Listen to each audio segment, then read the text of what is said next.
यह कथा द्वापर युग अंतिम चरण की है, जब महाभारत का युद्ध होने वाला था, जिसके चलते कौरव और पांडव अपनी अपनी सेना एकत्रित करने में लगे थे।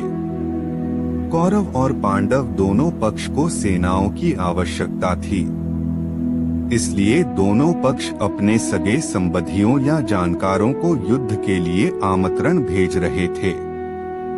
एक दिन पांडव अपनी माता कुंती के पास गए, जहां उन्होंने चिंतित होते हुए कहा कि माता, यह युद्ध हम कैसे जीतेंगे, क्योंकि कौरवों के पास सेना की तादाद ज्यादा है। तभी माता कुंती पांडवों को सेना के लिए दक्षिण दिशा में जाने की बात कहती है, जहां पर मौजूद थी लंका। पांचों पांडव माता कुंती से आज्ञा लेकर लंका के लिए निकल गए। रास्ते में उन्होंने भगवान शिव के दर्शन किए। लंका तक जाने का इकलौता मार्ग था राम सेतु, जो कि उस समय टूटा हुआ था। इसलिए लंका जाने के लिए उस क्षेत्र के लोग राम सेतु की मरम्मत किया करते थे। उसी सेतु के माध्यम से पांडव लंका पहुँचे। तब उन्होंने वहां पहुंचकर माता मंदोदरी से भेंट की।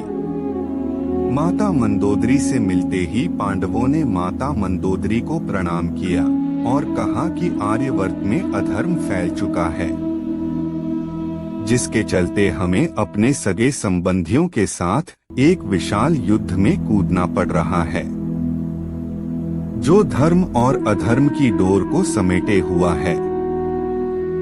हम अपनी माता कुंती के आदेश से ही यहाँ आए हैं और आपसे चाहते हैं कि आप अपनी विशाल सेना से महाभारत के युद्ध में हमारा समर्थन करें। तब मंदोदरी ने कहा कि लंका के राजा रावण पहले ही स्वर्ग सिधार चुके हैं। स्वर्ग और इंद्र को जीतने वाला मेरा पुत्र मेघनाथ भी पहले ही वीरगति को प्राप्त हो चुका है। वहीं मेरे देवर विभीषण पहले ही खुद को भगवान को समर्पित कर चुके हैं। इसलिए हम आपकी ज्यादा सहायता नहीं कर सकते हैं, लेकिन हाँ, लंका के कुछ सैनिक जरूर आपको दे सकते हैं। लंका की सेना का साथ सुनकर युधिष्ठिर खुशी हुई। वहीं रात होने की वजह से पांडवों ने लंका में ही निवास किया। सुबह मंदोदरी ने पांचों पांडवों को स्नान के लिए भेजा। पांचों पांडव स्नान के लिए सरोवर की तलाश में निकल पड़े। तभी उन्हें एक सरोवर दिखा, लेकिन आपको बता दें कि वो सरोवर नहीं बल्कि कुंभकर्ण की खोपड़ी थी। जैसे ही पांचों पांडव स्नान के लिए खोपड़ी में उतरे तो पांचों उस सरोवर में डूबने लगे। उन्हें कुछ समझ नहीं आ रहा था कि आखिरकार उनके साथ ऐसा क्यों हो रहा है।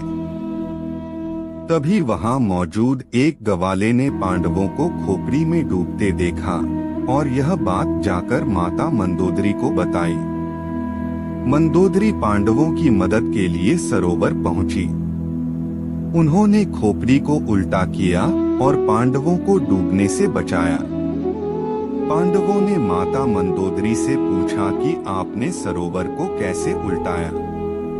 तभी माता मंदोदरी बताती है कि सरोवर नहीं बल्कि मेरे देवर कुंभकर्ण की खोपड़ी है। यह सब सुनते ही पांचों पांडव एक पल के लिए हैरान रह गए। इसी के साथ माता मंदोदरी ने पांडवों को रावण की कथा भी सुनाई कि कैसे वो अधर्म के मार्ग पर चलते हुए भगवान श्री राम के हाथों मारे गए।